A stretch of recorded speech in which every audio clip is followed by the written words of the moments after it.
Good evening, friends, and welcome back for the last chapter of 10th Standard NCERT. This is about transport and communication, called as the lifeline of the national economy. So, friends, as we know, without transportation and services, nothing is possible. Whatever you are producing, whatever kind of labor you have, whatever kind of output you have, however good and beautiful it has, without transportation, it is nothing but zero. So let us understand something about this transportation. So as we know, there are three ways of transportation. So this chapter talks about the three ways. Like we have land transportation, we have water transportation, we have air transportation. Inland we have roadways, railways. In water we have waterways, coastal ways, and air we have airways. So this chapter is talking about all these things. This is talking about various types of roadways, various types of railways, various types of waterways, and little bit about communication. So very simple chapter, but very important from your mains point of view. So very important for paper 3, paper 1 as well as paper 1. So paper 1 and paper 3. For this is very important. So let us understand. So, without transportation, there is no delivery of the services. There is no delivery of the goods. Nothing is possible without transportation.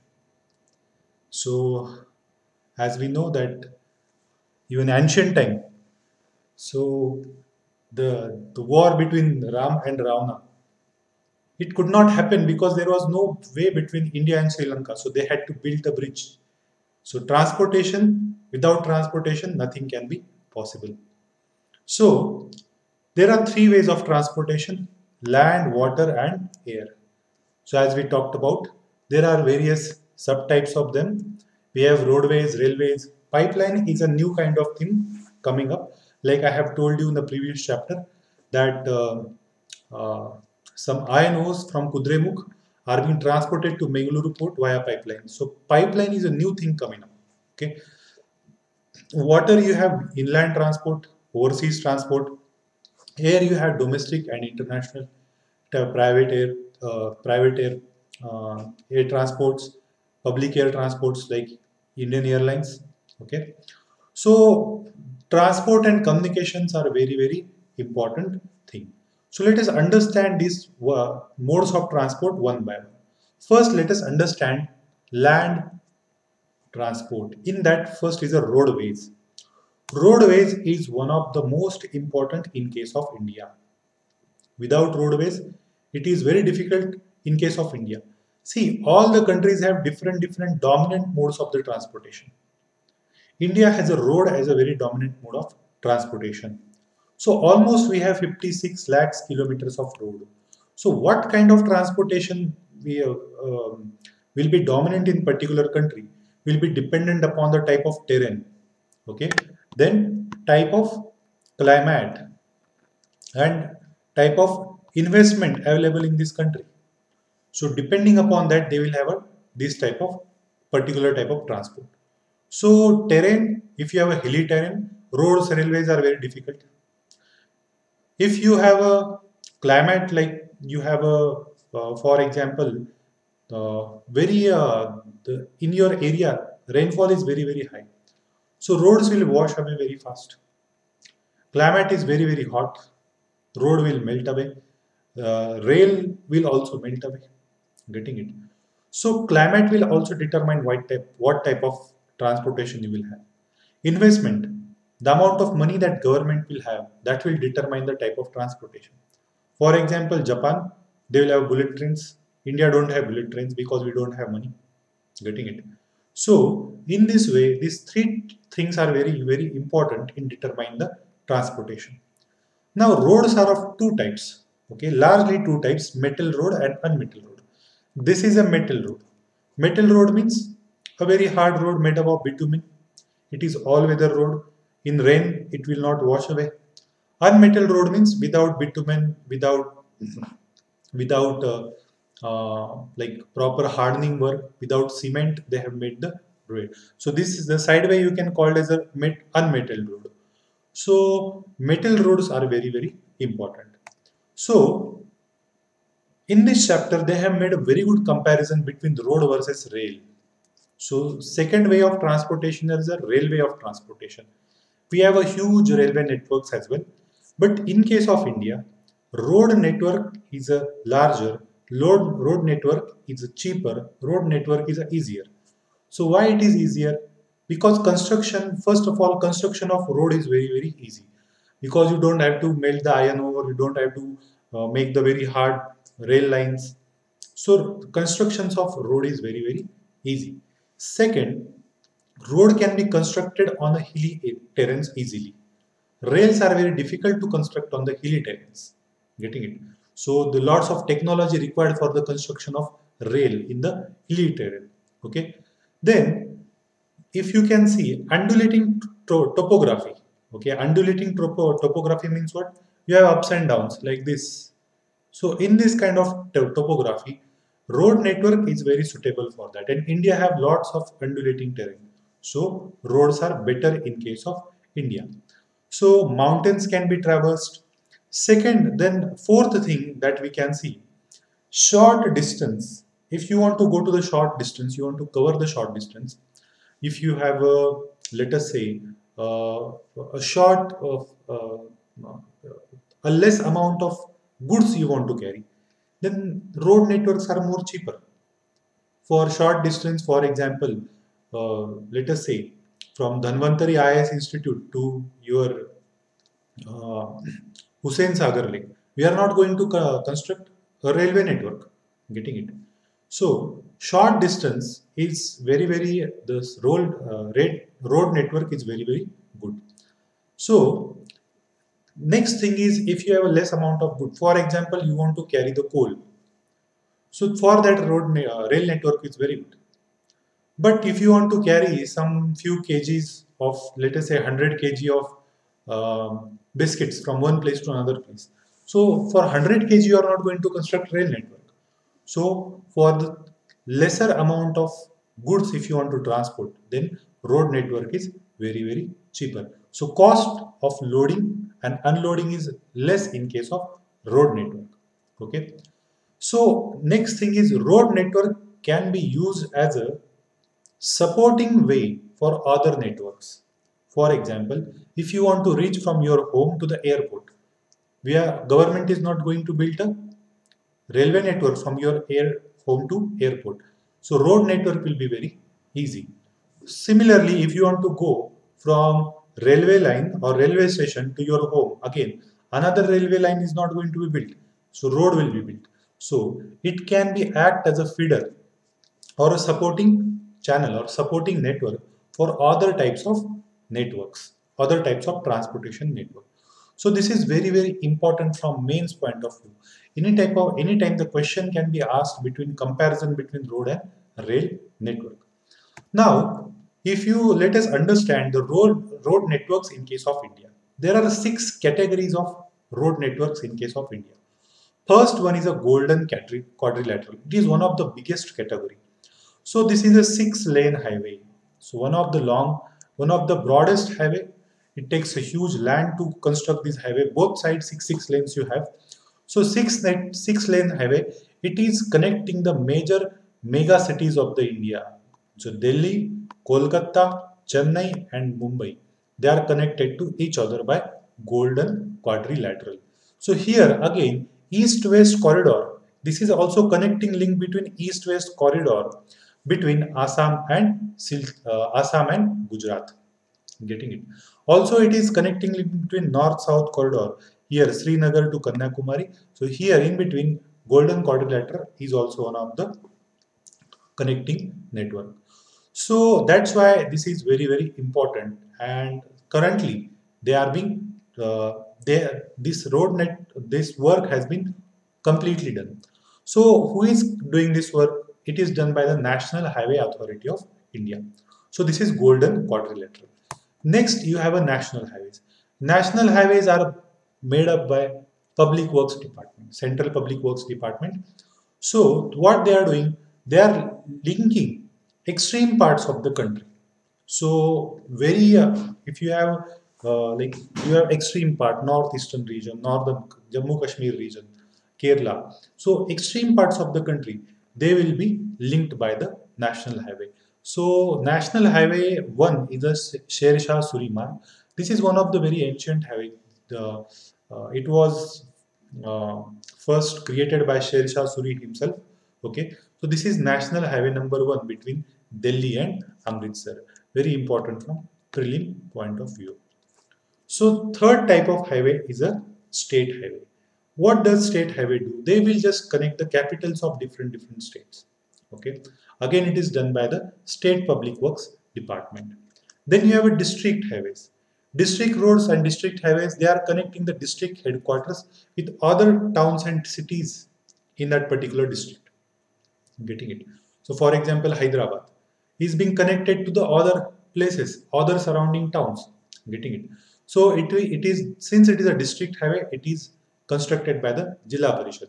Then you have other roads. So for example, roads between two villages. So they come under Pradhan Mantri Gram Sadak Yojana. So you have a farm. So from farm to your home.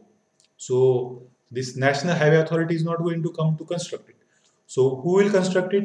This will be constructed by the district and taluka level authorities and village level authorities under Pradhan Mantri Gram Sadak Yojana. So they are actually they are, these roads are reaching to the grassroots. So this is very important. So these are 6 types of road networks in case of India. Now let us talk about railway network. Okay, last one has remained, that is Border Road Organization or BRO. So right now we have a conflict going on between India and China. So we know that India was constructing a road in the Galwan Valley. Okay, so China obstructed this. So we are making 70 to 78 strategically important road along the China India-China border. So this is done by the Border Road Organization. So northern borders and northeastern borders, the roads are all made by the Border Road Organization. So specifically, they make this strategically important road. So strategically important road with a high technology and with a very fast speed and very quick decisions, they are doing it. So Border Road Organization is very important. So let us say it was established just before the China War in 1960s. Okay, so these are the 6 categories of the road that are there in case of India. So we have a huge road network, and right now there is a competition which is going on between road, rail and air network that we will see. Next one is a railway network. First railway network was established by Britishers. We have seen that they have changed the plantation of the India. They have removed the oak trees. They planted the cheer pines. They planted more and more sal and teak. Okay, so they first laid railway lines pre-independence. So first railway ran between Thane to Mumbai in 1953. It was very small, 34 kilometers of steam power railway engine. Okay, so this was a first transportation of railway which happened pre-independence time. So friends, railway networks are very important. They are backbone of our country, specifically for the industries. Getting it? Industries and freight, they are very important. Also, long distance traveling for people, it is also very convenient. Okay, so because of the rail network, our industries has grown so nicely. Also for other types of communication, for example, uh, if you want to send a parcel to someone, or if you want to send some stuff to someone, so you can use the railway network. The road network is not very efficient in that case. So this railway network is very important. So if you see railway network, so some areas in India are very suitable for the railway network. As we have seen, when there is an undulating topography, it is very difficult to construct the railways. It is very costly to construct the railways. Though we have constructed one of the highest railway lines on the Chenab Valley, in the Chenab Valley, Jammu Kashmir, but it is very difficult. Okay, so what the most suitable region for the construction of railways is a northern plain, because it is a plain area. Population of the people is very high, resources are very much high. Okay, so need is very high, topography is good, climate is good, so that's why the dense network of railways are there in the northern plain. But if you see the other area like Himalayas, they are not suitable for the railway. Very fragile mountain. Also, the dense forest region of Madhya Pradesh, Kerala, not suitable for the railways. Even Uttarakhand, Himachal Pradesh, not suitable for the railways. Similarly, northeastern India is also not suitable for the railways. So, these are some of the drawbacks of the railway network. Railway network, if you see, railways have some railways have certain drawbacks. Right now, they are in lots of news during Corona times. So many people they have traveled in some certain way. Also, some railway officers and overall railway has worked in a certain way. Because of that, it is in the news. So, railway is suffering from lots of drawback. For example, so though it has a very high number of positive points, the negative point is that railways cannot charge people very high. So they are always in the loss. They are bare minimum, they are just recovering their cost. That's why you'll see our railways are in very bad shape. Second thing, people will not take, some people, most of the time, people will not take tickets. For example, go to the general class and you'll see even the TT will not enter into the general class. So almost everyone in the general class, they will never take the tickets. Okay, so many people will escape in the general class. So people will damage the railway properties. So for example, recently new railways have started with a very luxurious facilities with LED TVs and fans and all LED bulbs. So what people did while going home, they just damaged LED TVs or they just took out the LED screens. They tried to take away the LED screens and go home. So these types of things, theft is happening. Somebody will take the bucket, somebody will take the glass, somebody will take the what we say uh, tap. So people will remove the taps. So many things it will happen in the railway. You have traveled the train, so you know the problems in the railway. So these are various problems that railway is facing of damaging the properties, people pulling the chain, and they are illegally they are traveling and they are not paying the tickets. So these are some of the problems railway is facing. Okay, also the main thing is that railway cannot charge people very high because people are the economy wise people are very poor, and railway is a poor man's transport because in a bus and all poor people the charges are very high. In train long distance charges are very less. For example, if I want to travel from Delhi to Kanyakumari, so if I travel by general class, it will just cost me 200 rupees or 250 rupees, not more than that. But same, if a poor man wants to go from Delhi to Kanyakumari by bus or something like that, it will cost him thousands of rupees. So that's why railway cannot charge you more. So it is one of the reason why it is going into the loss. Next type of transport is a pipeline. So it is a new emerging way of transport. So pipelines are used to transport oil, pipelines are used to transport natural gas, they are used to transport ores like iron ores, cement, so many things. So if we make a slurry of the solid things, they can be transported to the pipeline. So that's why pipeline are very good things. And the important benefit of the pipeline is that the delays and short like stops and delays, okay, during the transshipment, okay, the losses that can be completely avoided. So transportation is very fast. Nobody is going to stop you. For example, if I carry petroleum by truck, 100 places police will stop me. Okay, there might be some losses while transportation and inefficiencies, but in pipeline, nobody is going to stop. So shipment losses and delays are not there in case of pipeline. So we have some famous 2-3 pipelines in India. Okay, so first you can see Assam to Kanpur. They transport oil and natural gas. Second thing is Salaya to Gujarat, Salaya in Gujarat to Jalandhar in Punjab. Okay, and third thing is Hazira in Gujarat to Jagdishpura in Uttar Pradesh. So these Hazira in Gujarat to Jagdishpura in Uttar Pradesh go to the MP. Okay, so this first one takes care of northeastern area, and this also take case of north. This is northeastern, this is northern India. So in this way, this pipeline cover the whole country. So friends, this is one of the very efficient way of transport which is coming. We have spoken about the iron ore transport as well. Next thing is a waterway. Waterway, we are working on the waterway specifically project called as a port-led development project. Okay, port-led or Sagarmala. So under Sagarmala, we are connecting our ports with the waterways, railways, and roadways, everything.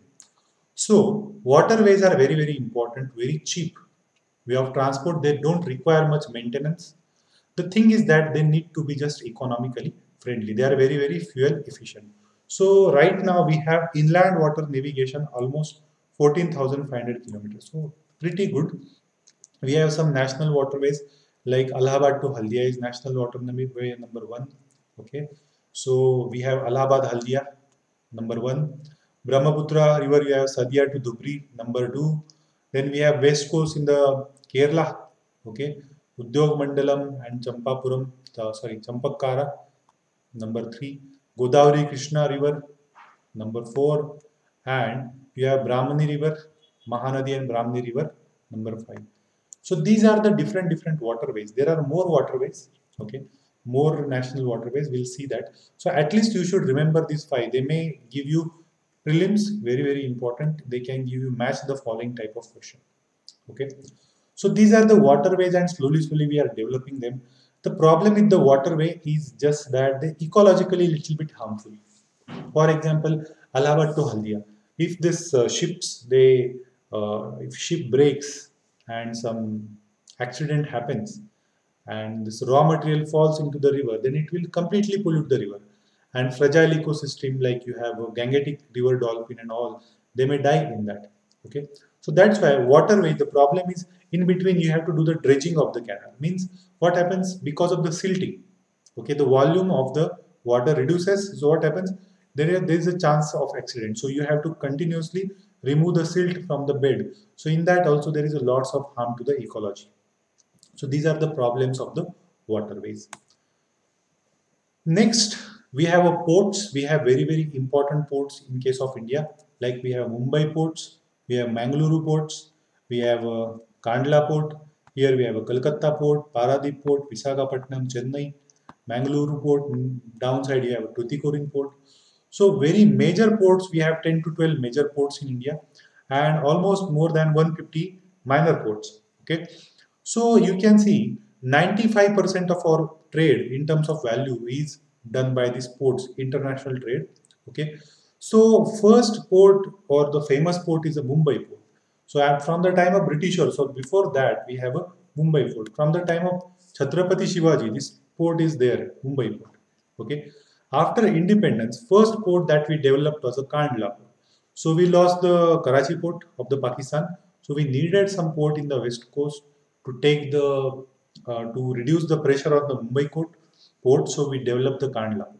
Okay, so Mumbai port is the biggest port. Nearby you have a Nhava Sheva as well, or Jawaharlal Nehru port, which has been also developed to reduce the pressure on the Mumbai port. Then next, in the Goa we have Marmagaon port. This is one of the important port for the export of the iron ore. So Karnataka and Goa, Maharashtra, you have lots of iron ore that is being exported to Marmagaon port. So almost 50% of the India's iron ore is being exported by the Marmagaon port. So specifically, this is for the export of the iron ore. Then here downside you have a Chennai port. Okay, Chennai port, one of the most important port, like volume wise, it is after Mumbai. Okay, so first one you can say Mumbai, second one volume wise you can say Chennai port. Huge port is there. Then you have Visakhapatnam port. Visakhapatnam is a more secure port. So it's very secure port. It is very deep port and landlocked port. Getting it very protected port. So Visakhapatnam is also very good for construction of ships and so defense purpose also it is very important. Kolkata is an inland riverine port. It's on a Hooghly river. So Kolkata is built on the Hooghly river. So Paradip is a tidal port. Kandla is also a type of tidal port. So these are the different ports in India. So we should remember them. Ports are very important from defense point of view, from trade point of view. Okay. So they are also important from the production of tidal energy point of view. Okay. So since ancient times, since Harappan times, we have these ports. Every king, even Cholas, Pandyas, Kakatiyas, they had their ports. Shivaji, they had their ports. So these are the major sea ports. Now, next are the airways. Airways are important in the regions where road and rail transport is not at all possible. For example, northeastern Himalayas. Road network cannot be built, rail network cannot be built. So here you have Pawan Hans. Pawan Hans helicopters provide services to northern India. Also places like Kedarnath, Badrinath, pilgrim places also they provide their services. So airways are the most and the fastest way of reaching of transport. So because of the Udan scheme of the government, okay, these airways are nowadays competing with the railways. Like you can see the fare, almost third AC fare. If you want to travel, for example, Delhi to Mumbai, the cost of third AC of Rajdhani train is 3,000 rupees or sometimes 4,000 rupees. But flight, if you book 15-20 days before, the cost is just 2,000 rupees. So many times the third AC, it is competing with the train in case of third AC. And third ACs are the only viable, let us say, revenue option for the trains, because the general people and second sleeper people, many times they escape. TTs don't go to these places, but third AC, first AC, second AC, TT definitely go. So this is a definite channel of revenue for the trains. But now the planes are competing with the trains over here. So airways are very, very important. 1953, we nationalized this Tata Air. So Tata was the first person who started the air transport in case of India. But after that, we nationalized and made it Air India. Okay. So Air India provides domestic and international services both. Pawan Hans helicopters, they provide these northeastern states and also these people who are working in the Mumbai high region to they're digging the oil over there. So they provide the services to these people. So airways are very, very important. So these are the ways of transport. Now, next part is a communication. Communication, as we know, is delivering the message from one person to another person. So it is done through post, it is done through telephone. What else it is done through? Done through mobile phones. It is done through computer, email, getting it. So right now, currently, the most efficient way is telephone. So in the village areas, so government has provided STD lines. On the highways, they have provided STD lines. Also, mobile phones are very cheap. So slowly, slowly, this field is very, very revolutionized field. Getting it? Within 2-3 years, the old way of uh, word communication or personal communication is getting changed. So I know in 2011, the first Android mobile came in 2000. The first dual SIM Android mobile came in around first in 2011. So in 2007, I remember there was a polyphonic ringtone Nokia phones. Means you will just listen polyphonic ringtones, not even songs. Getting it? So just in 2010, by 2010, Android came. 2011, 12, dual SIM came. Now 2015, 16, very high quality smartphones are coming. And by 2020, we never know what will come and what technology will be there. Getting it? So communication is revolutionizing very, very fast. Telephones and all, they have been completely, they are out of fashion nowadays. Okay. So friends, this is all about transport and communication. When we are talking about transport, international trade is very, very important. International trade gives us some foreign exchange, foreign revenue. So this chapter has spoken little bit about international trade. it is not spoken much in your economic chapter, 12th class economy. You will see 11th and 12th. You'll get a better insights on international trade. So India export mostly services. We are very strong in exporting services like software services, and we import so many goods. Like the biggest of them is the petroleum goods. Petroleum we import, gems and jewelry, gold we import, diamonds we import, and we import pharmaceutical products from China. Almost 75% of the pharmaceutical products we import from the China. So chemical import is also very, very high. Electronic item import is also very high from the China. So everything from the China. Mobile, laptop, routers, whatever you think, everything is Chinese. Okay. Base metals also we are importing. Some high-end agriculture machineries we are importing from Israel. Some machines we are importing from the America. Defense equipments we are importing from these countries. So international trade is very, very important. In that, balance of trade is very important. Balance of trade means what? So balance of trade means the amount of import and amount of export should be equal. If import exceeds the export, then what happens? You don't have the foreign exchange. Getting it? So that's why it is always better that you should have more export than the import. But then balance of trade of the opposite country will go down. So international trade is always a headache for each and every country. So right now trade war is going on between USA and China. This is because of balance of payment crisis in the United States. Getting it? Same balance of payment crisis is there between India and China. Okay, because India is importing so many things from China.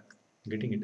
So international trade plays very important role. So slowly we have to decide how we can reduce the balance of payment with all the countries. Okay. So this is about international trade. Tourism can be used as a very good channel or very good opportunity for the trade. India is full of tourism opportunity. From North Jammu and Kashmir to the Uttarakhand, Himachal Pradesh to central India like Madhya Pradesh, Rajasthan, and come down to the south, we have very good art and culture like you have Karnataka, Hampi, Vijayanagara. Then you have South India, you have Andhra Pradesh, Hyderabad, you have Vijayawada, you have Kakinada, and so many ports. We have Vishakhapatnam. So everywhere, Kanyakumari, northeastern India, tourism can be used as a trade opportunity. So there are different types of tourisms. So tourism means not just like tourists are coming to see the Taj Mahal. Okay, that is one type of tourism. Another tourism is a medical tourism.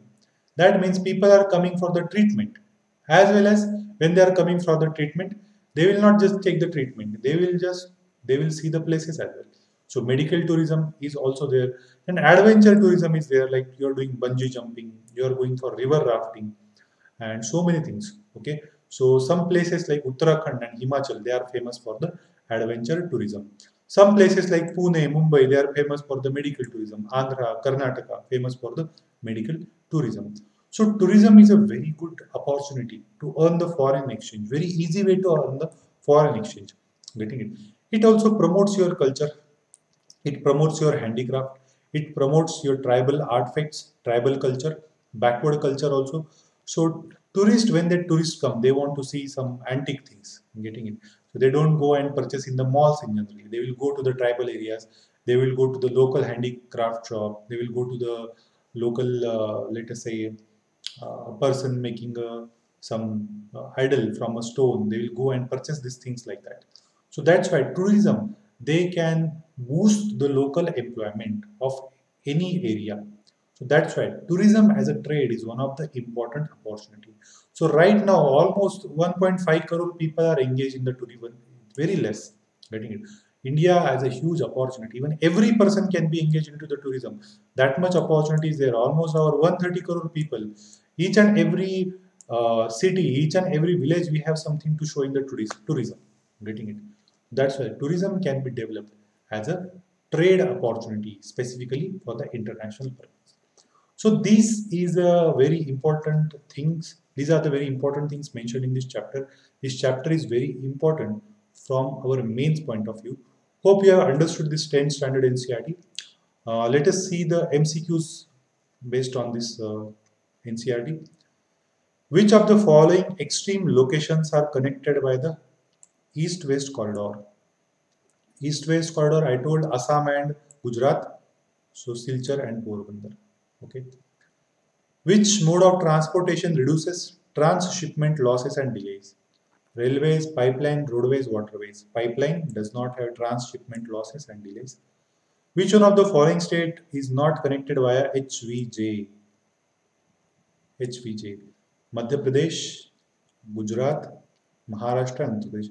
I think this HVJ is nothing but connecting Gujarat to the Uttar Pradesh. So it is going to Madhya Pradesh, so Maharashtra is not there. Which one of the following port is deepest landlocked port? We have seen Vishakhapatnam, Vizag port. Which one of the following is most important modes of transportation in India? Okay, so it is a roadways in case of India. Which one of the following used to describe trade balance between the countries? Okay, so international trade, definitely international trade is the answer. Okay, so I hope guys you have understood this NCRT. So we have finished with the NCRTs till the 10th standard. Please go through them, take all the notes and keep notes with you. They are very, very important from prelims and mains point of view because UPSC is asking frequent questions based directly on the NCRTs. Okay, so I have given you everything in the PPT format, so it is very easy for you to take down the notes. If you have any doubt, if you feel anything to share with me, you can share freely. Okay, so thank you. Bye bye.